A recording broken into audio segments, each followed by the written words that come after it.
Good morning, buenos dias, and welcome to our CHDI Live Forging Ahead series. My name is Vanessa Ledesma. I'm the acting CEO and Director General for the Caribbean Hotel and Tourism Association. Thank you so much for joining us this morning. Our topic today is insights on rapidly shifting spending and booking patterns to guide your summer and fall business. And we appreciate the support of our strategic partner, MasterCard, and our partner, Mabrian Technologies, for the data they will be sharing during the day today. If we can move to the next slide. Caribbean Travel Marketplace is returning in person, again, in Puerto Rico, October 3rd to the 5, 2022. Registration is already open, and we're excited and encouraged from the registrations that we've received so far from buyers and suppliers as we celebrate the 40th edition of Caribbean Travel Marketplace and the 60th anniversary of CHDA. We urge you to register now. Next slide, please. If you're not a CHDA member, we invite you to join us and benefit from all of the resources, tools, and trainings that we have available to you. If you're a member, we appreciate your continued support. Next slide, please. And I will welcome our panelists for the day. Our main panelist will be Sonia Huerta, Head of Customer Success from Mabrian Technologies. And to provide some insights and perspectives, we have Clifton Reeder, Managing Director, Moon Palace Jamaica, and President of the Jamaica Hotels and Tourists Association. With that, I will ask the next Sonia to share her screen to share the slides for our presentation. Okay, thank you very much. Just doing so. Okay.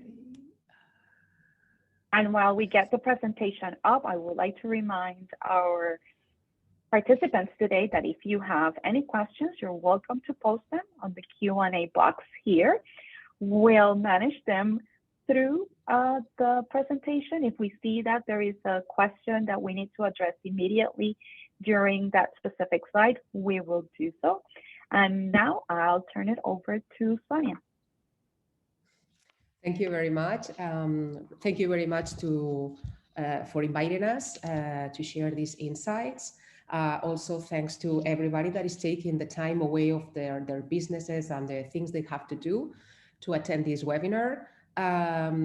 So what we are going to, the story that I'm going to tell you over the coming 25 minutes is we will do a very brief review of how we see the first part of 2022. We will give some insights into how we see summer and also the last part of the year. So let me just move on to the next slide. Okay. So as I was saying, first we will cover a bit of the first part of the year from January to May, and then we will move on to the outlook for the rest of 2022. We have done some analysis for each of the different parts of the year. We've analyzed the Caribbean region versus other two important regions for vacational and for business trips, but especially for vacational.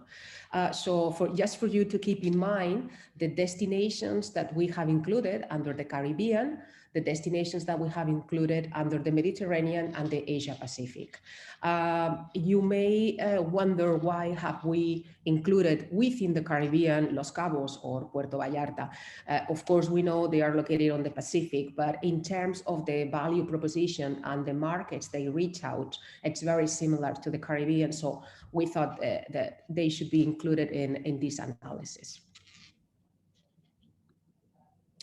So if we begin with this brief assessment of the first part of the year, what we see is that the Caribbean region was in fact the most, the one that almost was at the same levels in terms of capacity, because the data that we have in this first slide refers to the direct seats from all over the world to these three regions that we have here. So in terms of direct seats, the Caribbean in this first part of the year was at the same level of 2019, while we have the Mediterranean and specifically the Asia Pacific region very much lagging behind 2019. When we look at this first part of the year by months, we see that especially the recovery began in the months of April, especially because of Easter, and also the month of May. Probably during the months from January, February, March, although they are very important months for the Caribbean, probably because of Omicron, still we were just a bit below 2019 levels. Really, this recipe for success of the Caribbean, which has not only been during this first part of 2021, but throughout the pandemic, it's been the most resilient region. And two factors have really played in favor. First one, from a destination point of view, some very important destinations within the region kept very relaxed entry restrictions or non-entry restrictions at all. And the presence of a very large demand feeder, as it is the US, coupled with these very low or non-existent entry restrictions, meant that Americans kept on traveling throughout the pandemic, when the rest of the world was basically in lockdown.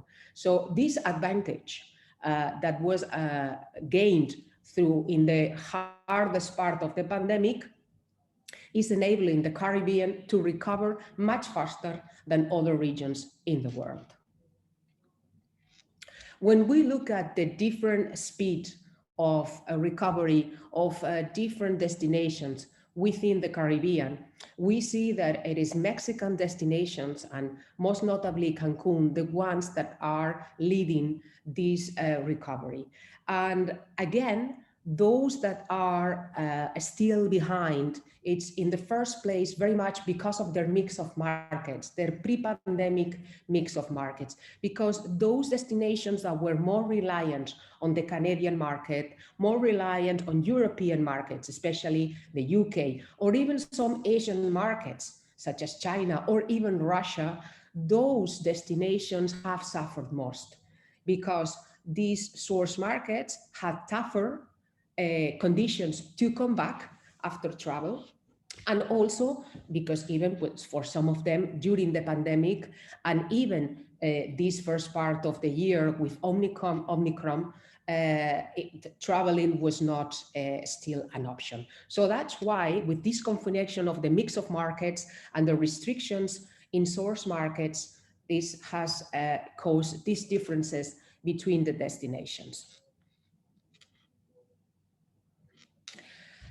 So what we see is that for this first part of the year, in many destinations, the capacity to bring people was at the same level or even better than in 2019, okay? But what has happened with an important KPI such as spend? What we see here is the average spend per card at the destination, and we have here the destinations, of the US market. And what we see is that during the hardest of the pandemic years, 2020 and 2021, we see here a decrease in the average spend. How can we explain this? Now, as you see, it seems it's stabilizing, but how do we explain this? One of the reasons that could explain it is that Americans were staying for a shorter period of time during the pandemic, but this is not really the case. I mean, there may be some slight changes up, down, but average stay has remained very similar to pre-pandemic. What we think explains this is that during the most important part of the pandemic, some travelers consider other forms of accommodation of a cheaper price, such as the vacation rentals, because they felt more secure in self-contained environments in which they could feel more safe with their family, even controlling themselves, what they were eating. So we believe this is one of the reasons of this decrease in the average spend per card. And also, of course, maybe the situation has led them to spend a bit less. But we think that one of the main aspects could be that change in behavior in terms of accommodation. And in fact, when we look at the spend of the American market during this first, during the high of the pandemic and the second half of the pandemic, where we were already vaccinated, and there wasn't as much fear as when vaccination hadn't taken place, what we see is that the percentage of spent out of the budget of Americans in accommodation was of 18%. And in this second half, after vaccination and people feeling more safe, the percentage of spend in accommodation rose to 25%. And you can see how grocery stores and home goods were higher during this first period of the pandemic, and they are being reduced during this second period of the pandemic. So that all these things, plus the information that we saw before, made us understand that probably they were going for other types of accommodation that meant a reduction in some of the aspects of expenditure, such as retail and restaurants. When we look at, again, keeping with the American market, because it's such an important market for the Caribbean, what we see when we look at the reviews in the hotels by category and comparing the first part of 2019 versus the same period of 2022, what we see is that they are the use of the different categories of accommodation has remained almost unchanged, but there is a very slight increase in five-star hotels. So what we understand is that we are coming back to the same old ways. We are coming back to the preferred forms of accommodation that we used to see, and they are indulging a bit more into higher scale types of accommodation. So far, what we see is a good first part of the year, with the month of April being like the first moment in which we can say that we begin to be back in business, and where we went through a change in spending patterns. And we are coming back to the old ways in this 2022 with respect to the pandemic. And we see also how the behavior in terms of restrictions for destinations and mix of markets for those destinations have an impact in the different degree of recovery among the different Caribbean destinations. So let's see how we see this, the rest of 2022. Specifically, we're going to begin with summer. We could talk about many aspects going in favor and against of the recovery in this second part of the year.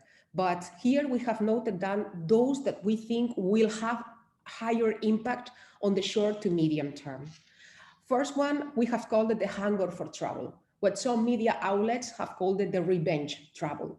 I mean, people have been locked down for quite a long time, and it's almost like a steam cooker that is now releasing all this steam. And of course, leisure travel is recovering much faster, but even business travel is making a strong comeback as from March, especially April, after Omicron really began easing.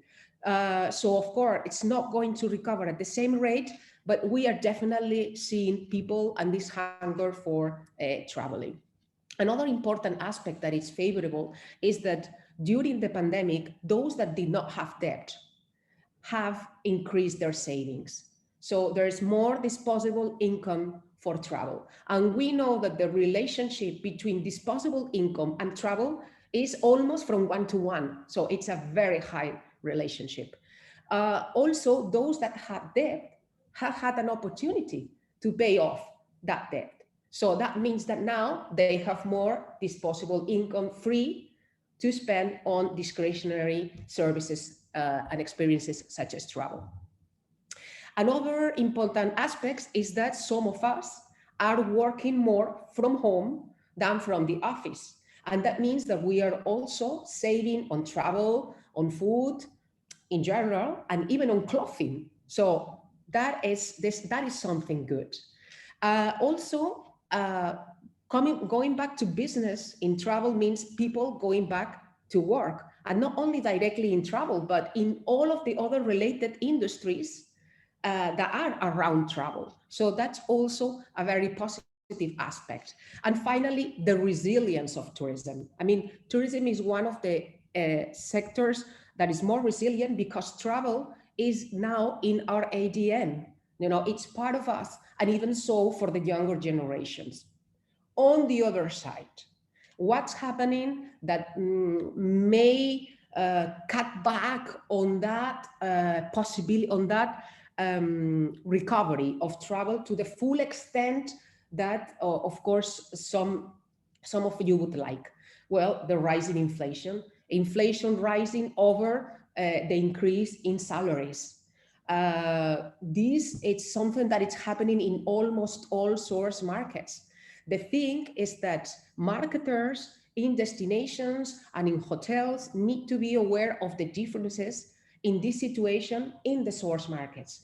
Because according to a recent study by MasterCard, while the US or Germany, for instance, will recover by 2023, so markets such as the Mexican market may not recover that difference between salaries and inflation and consumer prices by 2024 or 2025. So it's a macroeconomic data, but the marketers in the tourism sector, we are gonna have to be aware of it. Another important aspect that may play negatively in the very, very short term and medium term are labor shortages. Because as people had to look for other options to work while the tourism sector was almost shut down, now I imagine that all of you hear about the difficulties to find now personnel in hotels, in shops, but also imagine we find hoteliers that say, look, if I have 10 hotels, I'm gonna keep open 7, because at least I can keep those 7 with enough level of service, not to damage my image, rather than having 10. That means less offer. And also, more importantly, it's related to the third negative aspect, the scale down of airlines. Some airlines are just telling destinations that the demand exists and they could fill the planes if they had the personnel to fly those planes. So imagine the extent of the importance of this aspect. And also a fourth one is the geopolitical instability that is taking place now in Europe. And I think that when the Ukrainian war began, we all thought it would have a much higher impact than it is really having, because it's really not having an impact on the intent and the desire of travel of Europeans. But we have to think that it's impacting a very important market like the Russian market. It may not be a very important market for the Caribbean, but for some of the destinations of the Caribbean, it did begin to be an important market. And it's a market that it's now looking for other routes and kind of being a bit like on hold. And also this political instability is making some European or almost all European governments increase their level of expenditure in defense. And that it goes against having budget for other sectors within the economy. So anyway, having said that, I think that this hunger for travel and these savings are going to offset, at least for this summer, all these negative aspects. Having said that, how does it look, the ability to travel to the different destinations of the world? Well, if all the planes went full, the Caribbean could receive during summer, from June to September, up to 7% more travelers.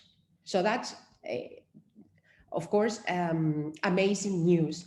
And especially, we have the highest increase for the months of August and September, although the larger number of seats are planned for the month of July. When we look at this speed of recovery by destination, as we were looking at it in the first part of the year, we can see that almost all destinations, except for Bahamas, Barbados, and Aruba, that are almost, by summer, they will almost be the same level of ability to bring people to their destinations.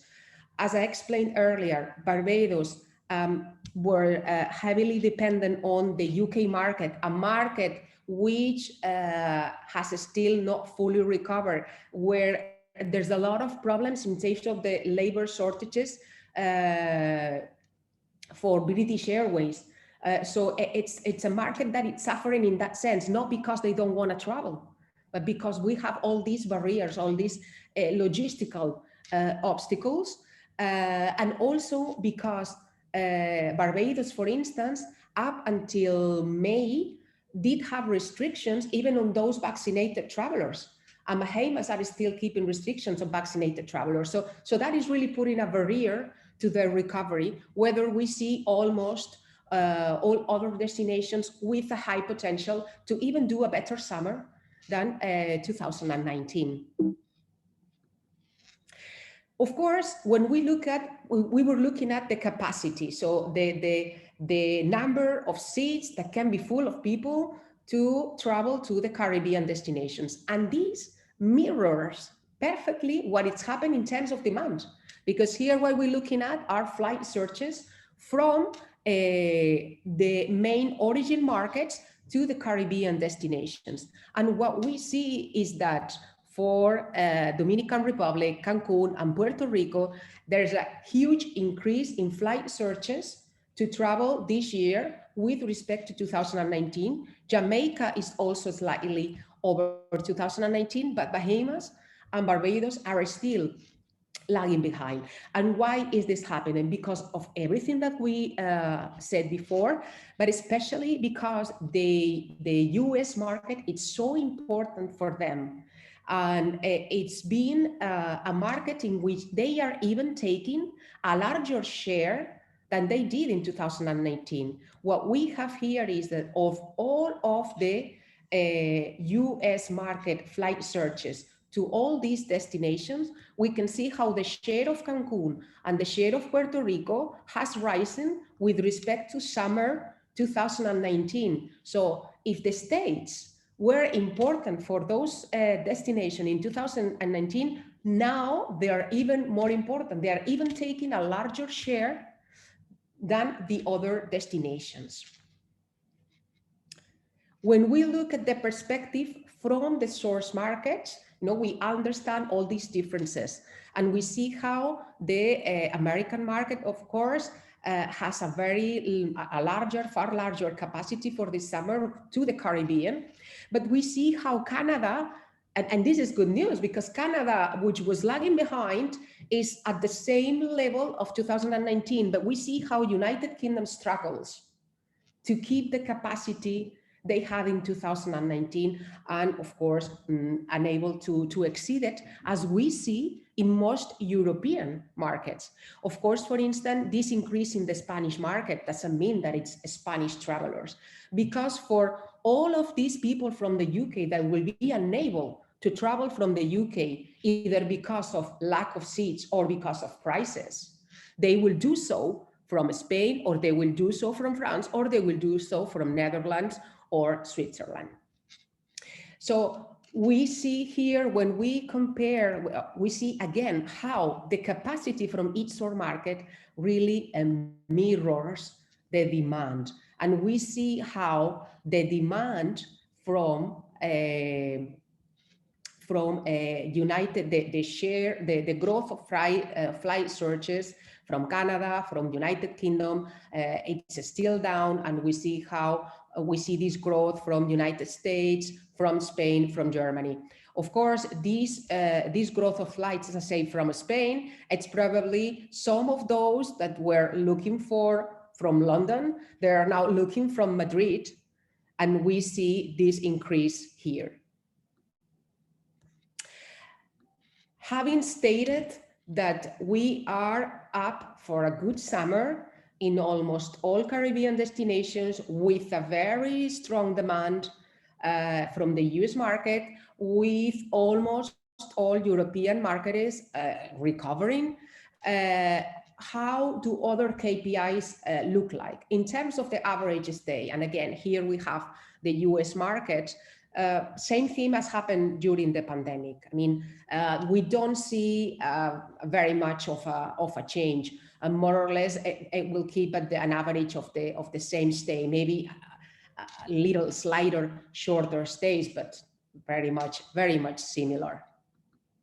On the other hand, an aspect which worries us, and of course there's not much one can do, but an aspect that worries us, it's what's going to happen with the cost of travel, because we are seeing important increases in the cost of travel, both in hotels and in flight prices.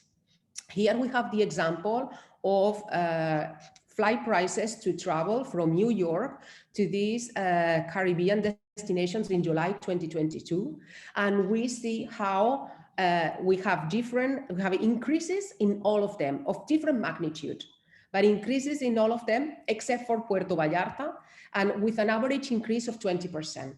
Now this, for a family, it's almost like having, imagine a family of 4, it's almost like having to buy 5 tickets instead of 4, when we compare to 2021, okay?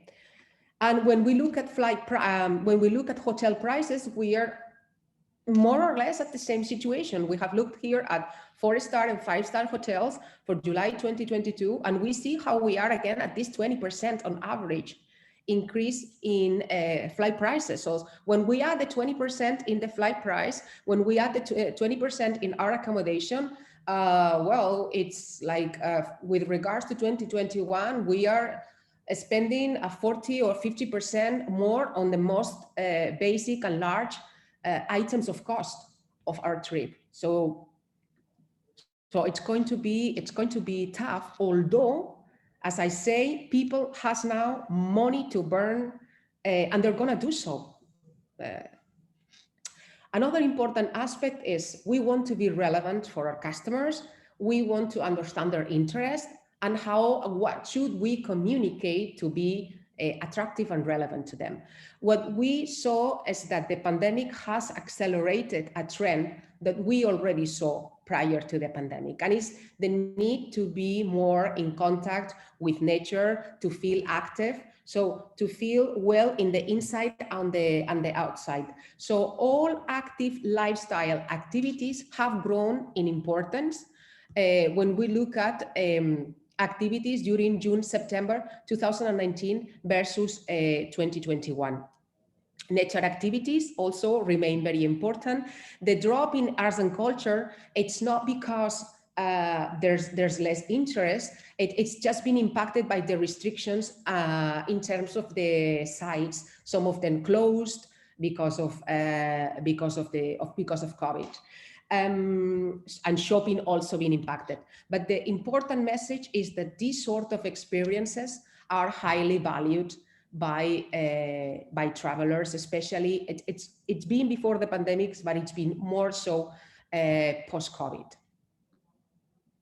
So having looked at how the summer looks, the things that can hold a bit this demand, let's try to look through the window to the last part of the year. And what we see is that even for the Mediterranean, in the last part of the year, we expect to be over capacity with respect to 2019.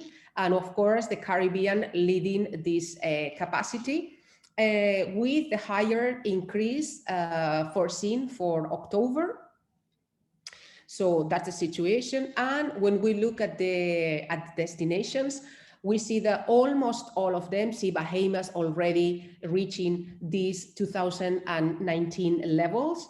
And Barbados is still the one lagging more behind, but we see far higher recovery in all destinations. And when we look at the source markets, we see finally for the last part of the year, the Canadian market with a scheduled capacity higher than in 2019. And I think that for the Caribbean, with Canadians now removing these entry restrictions, it's going to be good news for the summer. So even the photo that we had for the summer may improve for the Canadian market, and it looked really good for the last part of the year. And also we see good news, the recovery finally in terms of connectivity that they have foreseen airlines from the United Kingdom, and a small decrease in the terms of Germany, but very small. And of course, Russian market is still very much lagging behind, and this is especially impacting the Dominican Republic. So finally, for 2023, not so much for, well, it is for 2022 in terms of opportunities, but more thinking about 2023, what opportunities do we see and what risks do we foresee? In terms of opportunities, we've seen that communicating the customer, the active lifestyle, sports, and water activities and inland activities, I mean, communicating the portfolio of these sorts of experiences that the destination has, and that even for hoteliers, I mean, it's good that they communicate all the resources that they have within their area and the sorts of activities that can be done. So that's an important thing to communicate. Also very important, because there's a need to have fun and reconnect. We've been isolated during the pandemic, and people are longing to enjoy time with others. And we do that in restaurants. We do that having a drink in a chill out. We do that in bars. We do that in clubs. So all these offering of destinations, communicating it's also going to be an asset for you. And again, I was mentioning this recent MasterCard study in which they have estimated that in April 2022, the international spending on gastronomy was 31% higher than in 2019, that the expenditure in bars, in clubs, it's 71% over, and that the expenditure in activities and amusement parks in general, it's 34% over. So people are now coming back to spend more. I mean, people just want to do things, be out, so that reflects on their spending on these items. Also, I think that from a more strategic point of view, destinations need to think about the mix of markets and the reliance on some markets, and how these markets are going to go through this inflation salaries mix in order to try and claim a higher share of those that are going to recover fast. And the same thing applies to segments. Some segments are going to suffer more out of those conditions. A fourth aspect that I think it's important now and forever, it's retention. Because when all destinations are out there with no entry restrictions, again, it's going to be competition as it was. So putting in place the right retention strategy, it's going to be very important not to let go this borrowed tourism that we had here, as some destinations, and I'm talking here, Cancun, for instance, are having some borrowed tourism from other destinations. So that's why these retention strategies are going to be important. cruise industry, again, like business, cruise industry recovering slower, but really coming back. I'm not a big fan of cruise tourism, to be honest, because I think some destinations really are going way over the top. But I think because some destinations are looking to cut back a bit on the number of cruises they receive, this may be an opportunity for other second-tier ports. So for some destinations, depending on the phase in their life cycle, cruises are interesting as an awareness tool. So there might be an opportunity there. In business meetings and events also. I mean, before the pandemic, signature business meetings and events was a trend. You know, using whatever made the destination different to personalize those meetings and events was already a trend. But now, making those business meetings as sustainable as possible, it's going to be even more important demand from customers and meetings organizers. So that's an aspect to really work at the destination and property level. The segment or the niche of nomad travelers. Now, I think this niche is not going to do anything more than grow. And also, there is an opportunity for extended stays of couples and of families. If destinations can provide the need, they can cater for the needs of these segments. And on the risks, I have already commented on the borrowed tourism from the US market, that eventually, as they are going to have the offer of destinations they had before the pandemic, they're going to have the same choice. So maybe some destinations are going to lose some of that borrowed tourism. There's going to be fierce competition when everybody is really back on business.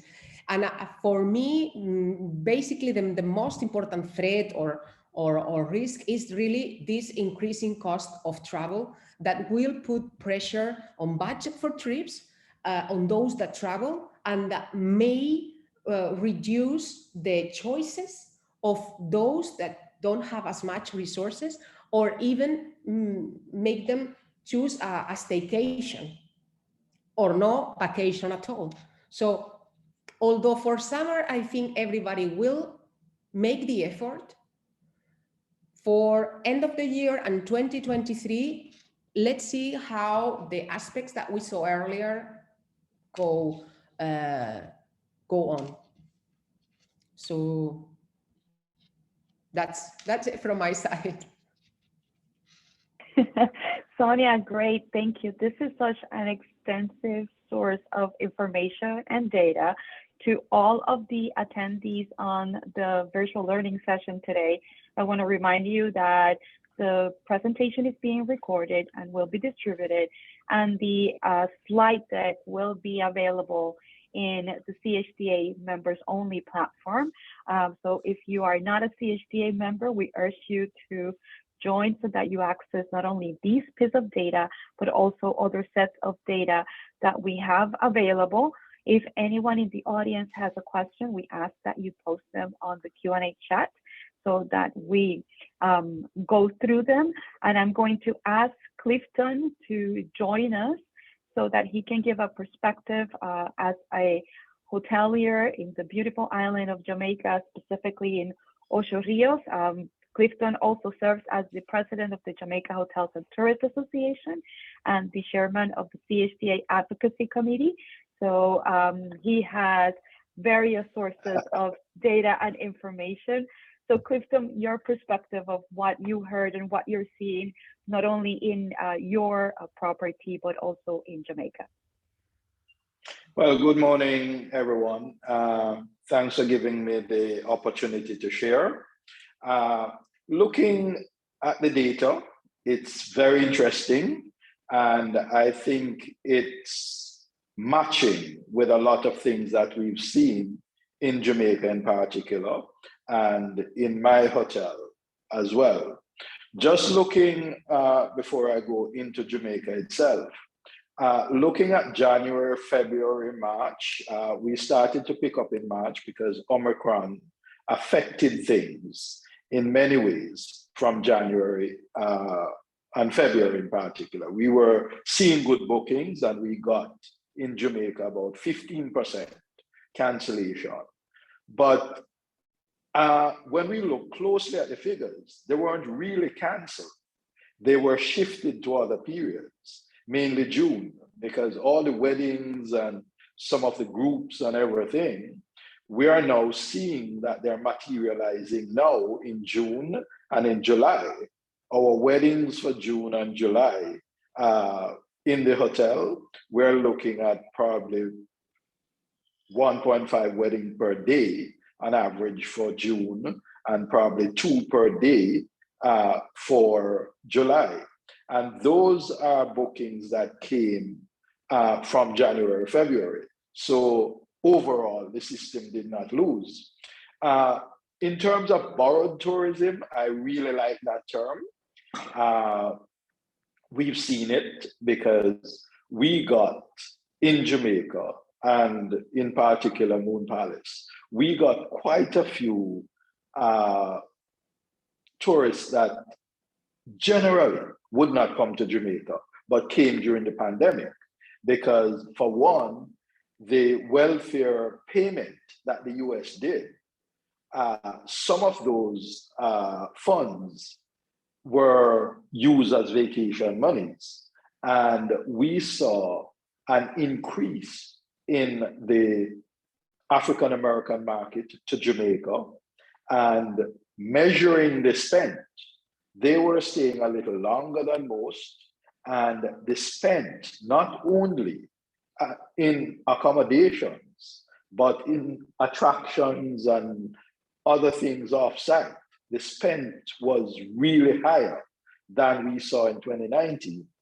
The cruise visitors, cruise could not, they were not traveling at the time, obviously. So cruise travel agents were now looking at hotels. And some of those cruise passengers actually came over to hotels. And I don't believe all of them will go back to cruising, because, or there will be a bigger mix. I think quite a few of them were converted. Jamaica in particular, as I said, the African American market, which is more affluent now and is a huge market, I think that's a market that Jamaica and its hoteliers need to target, because all of a sudden they've seen an English-speaking country very close to the US that they identify with.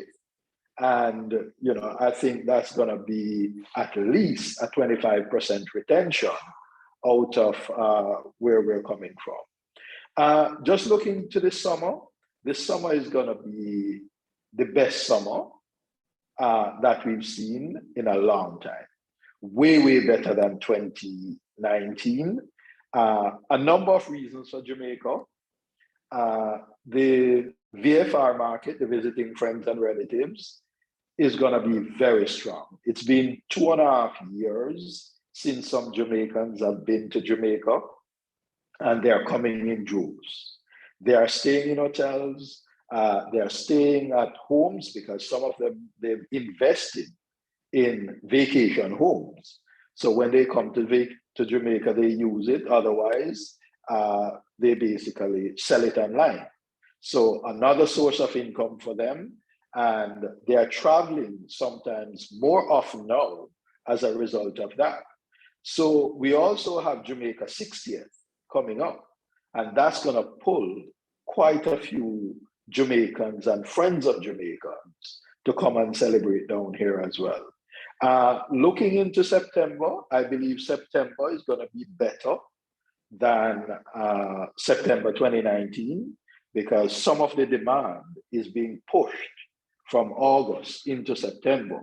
And of course, October is another local holiday that we believe is going to be up there as well.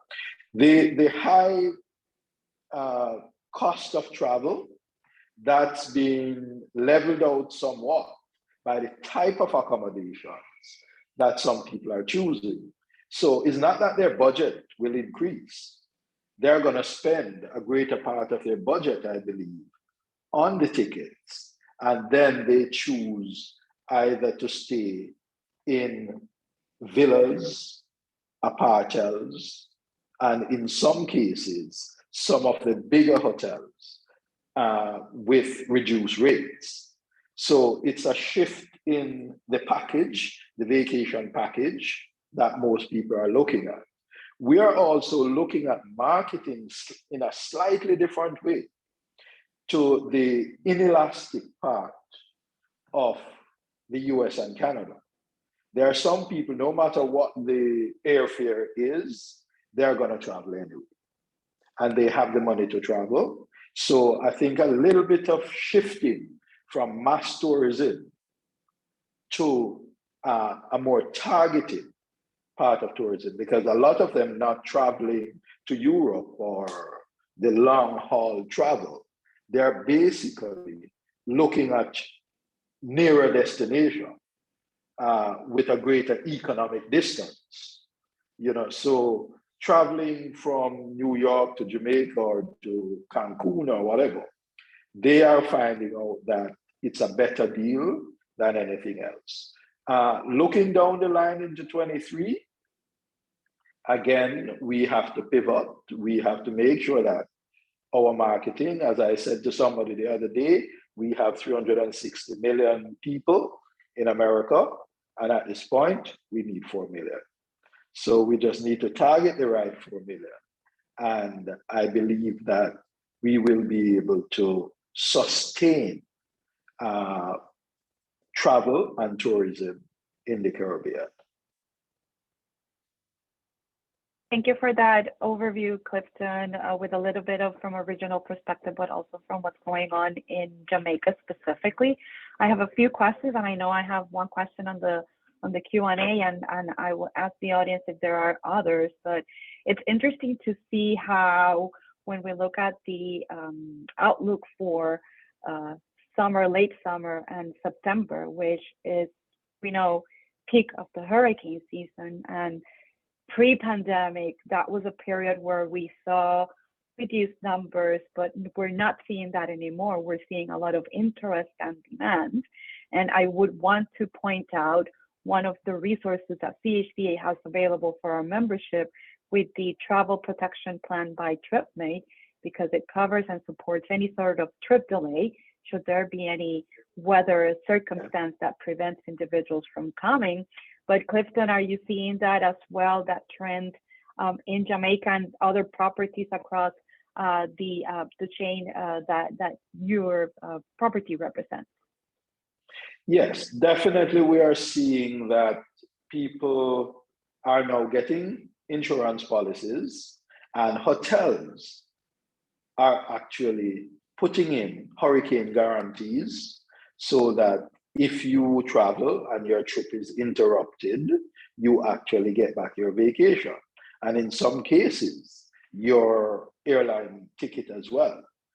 So people are booking and knowing that if there's a cancellation or rescheduling, just like we did in the pandemic, we're making sure that there are no cancellation fees or anything like that. So that is definitely encouraging the retention of the figures you have already on your books. Are you seeing the cancellation policies outside of the hurricane season, but are you seeing the cancellation policies being less flexible and going back to what it used to be pre-pandemic, or are they still being as flexible? I think we're going to be flexible for at least the next year, because again, the pandemic, you don't know, some people will come down and they will react to different things, because at the end of the day, the pandemic is still around, so I think that will remain for a while, at least a year, I believe. Perfect. This next question, I'm going to ask Sonia for her perspective from a destination, and if there are some insights from a business perspective, hotel accommodations. and then Clifton. And this comes from our dear friend, John Munoz at MasterCard. John, thanks for your continued support. In regards to strategy and better use of marketing funds, what areas do you believe should the Caribbean focus on versus the other regions in order to attract visitors? Is it specific experiences, the product, your perspective? Sonia and then Clifton. I think, in fact, Mr. Reader has answered from the point of view of Jamaica and his property, has answered very well this question. But I'm just going to ratify basically what he said. I think that given given that you have two enormous markets next to you, it's like in Europe. Spain has UK and Germany, which are two huge markets. You have there Canada and you have there the US. And the pandemic has made some niches, some segments within those markets to rediscover some Caribbean destinations. So I think that because of the importance of sustainability and being closer rather than traveling, far away, I think that the US and Canada need to remain most important priorities for the Caribbean. Only that, as Mr. Reader said, trying to target a more inelastic demand.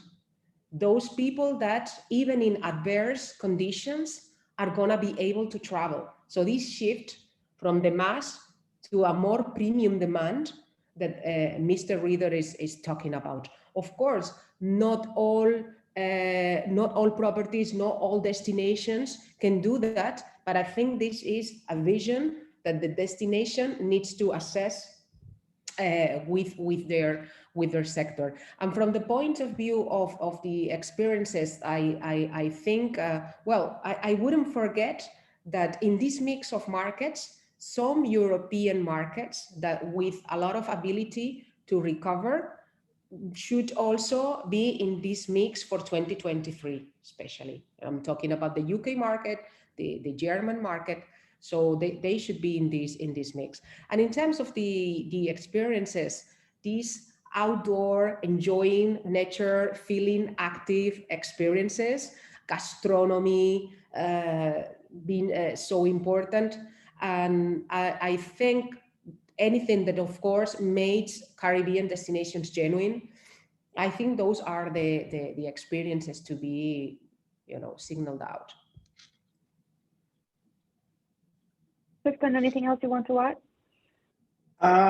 Just to say that, and I totally agree with what was said just now, but also proximity to the bigger markets as well.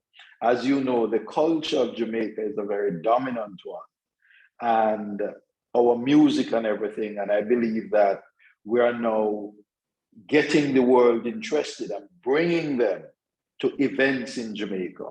So that's going to be a big thing going forward, where you're going to have a lot of international events being staged here. And we are seeing that groups are now coming to Jamaica of 500, 5,000, and they're coming here for cultural experiences, the music, and other events as well. The nature part of things, because that's another part we're developing, where people can go on the interior of Jamaica. We have like restaurants, the culinary side of it. One that comes to mind now is Tush in the Bush. They're booked out for probably 2-3 months at a time, and more of these cultural experiences are going to be required going forward to get that market, that inelastic market. They are not coming just to go to Dunn's River or go to, horseback riding and stuff like that. They want to immerse themselves. Plus, there's a part of things that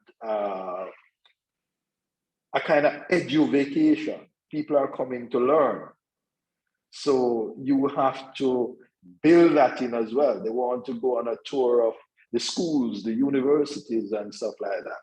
So again, you have to diversify your product to match the more discriminating market you're looking at. I just want to share with the audience, and this is hot off the press, and to the attendees, we will share this data after the presentation today, but from our partners at Forward Keys, they've shared with us some data, but I wanted to touch very briefly with regards to business and leisure, because we've all been waiting for that business market to come back, and we know it's going to take time, but as we see restrictions lessen and travel be more seamless, we're seeing that trend upwards of business recovering. And we also would not want to forget now the nomad, the leisure part of it, the working remotely and the ability of working from everywhere else.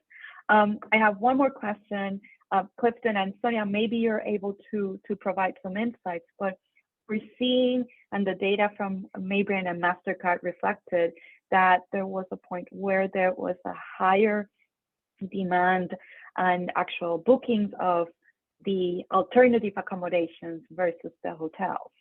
What could be some of the criteria or activities or opportunities where the hotels can make their product more attractive so that they can regain some of that demand and visitors that they've lost to that side? Well, in terms of alternate bookings, a number of things happened during the pandemic. Quite a few people wanted to vacation, but they did not want to risk their families in the big hotels. So they were diverted to villas and the Airbnbs of this world. So as a result, the demand for long-term rental in Jamaica in particular was so high because a lot of the apartments converted into Airbnbs. So for safety, people were booking those. I think you're going to see a shift now coming back to the bigger hotels and hotels that are a destination unto themselves, because hotels have basically set themselves up as family units now. So they have their own water parks, they have their own dolphinarium, that kind of thing. So for the fullness and the full enjoyment of the family, I believe that there will now be a shift from the quiet villa vacation back to the hotels. And hotels should really market that now as part of September, October. And it's going to be more cost effective for the family as well. Because I mentioned the shift before, that they have a package and they're just shifting to a more expensive air ticket, but they're also looking at lower accommodation costs. And to the extent that large hotels are going to discount in September, October, then I believe that some of that market will shift back. Perfect, perfect. We've reached actually the end time of our discussion today. And as usual, we could be speaking for hours for this, but I would want to thank Clifton Reeder for joining us for insights from a regional and Jamaica-specific perspective. Sonia Huerta and the team at Maybrand Technologies, as well as our partners at MasterCard. John Munoz was joining us as well. And I would want to remind the audience that some of the data sets that you saw today are included in monthly reports from our partnership with MasterCard and Tourism Insights, which provides specific behavior, demand, and consumer spend data for Jamaica, Puerto Rico, and the Dominican Republic. And even though the data is specific to those destinations, for our other member destinations, it's excellent data that you can use to benchmark, because it does provide specific insights into some of the markets, US, UK, so it does serve in your business and planning purposes. Thank you so much for joining us today. If we can bring the last slide up, I would want to remind the audience that you will be seeing more from our CHTA Live series. And if you have seen a slight change in our logo and branding, CHTA Live is expanding. Our Resilience series is now the Forging Ahead series, and we continue to channel through and continue to rebuild the industry. And we've also added master classes. So our next session is next Tuesday. It's a cyber class on cybersecurity, what can go wrong, specific and open to everyone. It's such an important item and matter for all of the individuals within your business, not only hotels, but other businesses to learn from. It's going to be an interactive session, and all of the participants will receive a certificate of participation. Details are on our website. With that, I thank you so much for joining us this morning, and you'll be receiving the copy of the presentation, the link to the members only, as well to the video recording within the next 48 hours. Thank you so much for joining us. Have a great day. Thank you very much. Thank you. Thank you much. Thank you.